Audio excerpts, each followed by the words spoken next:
안녕하세요. 이번 강좌는 10번 통신비밀보호법상 통신제한조치에서부터 시작하도록 하겠습니다. 1번 통신제한조치에 대해서 옳지 않은 것. 공갈 단순 협박죄는 범죄수사를 위한 통신제한조치 대상이다. 이 범죄수사를 위한 통신제한조치 대상에서 일단은 사기죄는 안 돼요. 10년 이하인데 사기죄를 대상으로 하게 되면 단순 채무불이행 등을 비롯해서 전 국민이 감청 대상이 될 것을 생각해서 사기죄는 안 되게 되어 있어요. 그런데 2년 이하에 해당하는 경매입찰 방해죄, 경매입찰 방해죄의 경우에는 대상이 됩니다. 이게 특이하니까 두 가지가 많이 나오죠. 2번 범죄 수사를 위한 통신제한 조치 2월을 초과하지 못하고 그 기간 중이라도 목적을 달성했으면 즉시 종료해야 되고, 세 번째 통신제한 조치는 범죄 수사 국가 안전 보장을 위해 보충적인 수단으로 이용돼야 되고 통신 비밀에 관한 침해가 최소한에 그치도록 해야 된다. 당연한 얘기고요. 네 번째 국가안보를 위한 통신제한 조치 쌍방이 내국인이면 고등법원 수석부장판사, 그 다음에 통신 당사자 일방만 내국인이면 대통령의 승인이 필요하다 했는데 잘못됐습니다. 국가안보를 위한 통신제한 조치와 관련해서 일단 쌍방이 외국인이거나 북한 이게 되면 대통령의 승인을 얻는다. 그러나 일방, 그 다음에 여기서 이제 적국 교전 중일 때 이런 때도 있겠고요. 그러나 일방이라도 내국인이 포함되면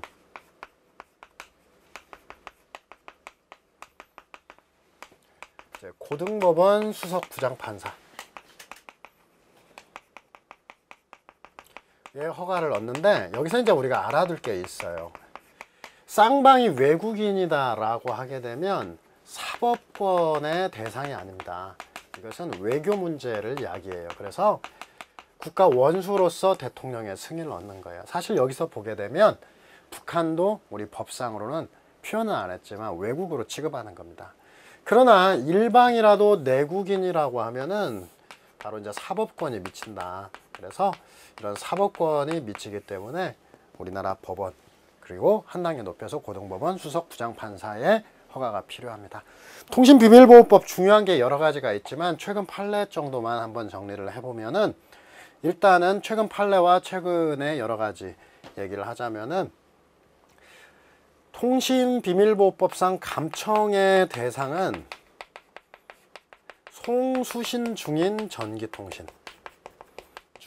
전기통신을 얘기하고,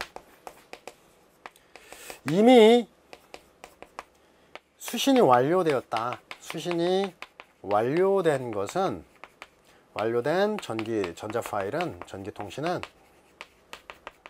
통비법이 적용이 되지 않습니다. 그럼 이것은 그럼 뭐하냐? 바로 형사소송법상 압수수색의 대상이고요.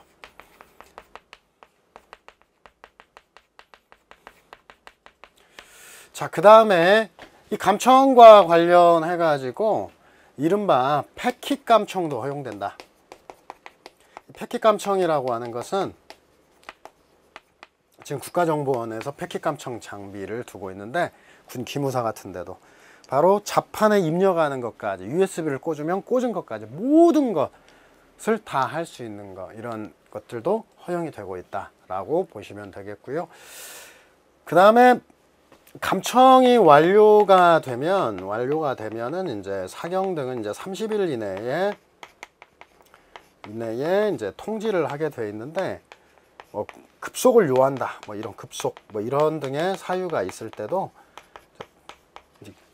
유예할 수 있다. 통지를 유예할 수 있다가 맞고요.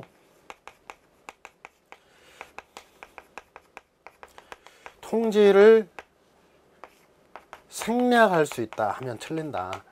이것 때문에 불법 감청이 많이 없어졌죠. 생략하지 못하고 다만 유예만 할 수 있다. 이 정도 확인해 보겠습니다.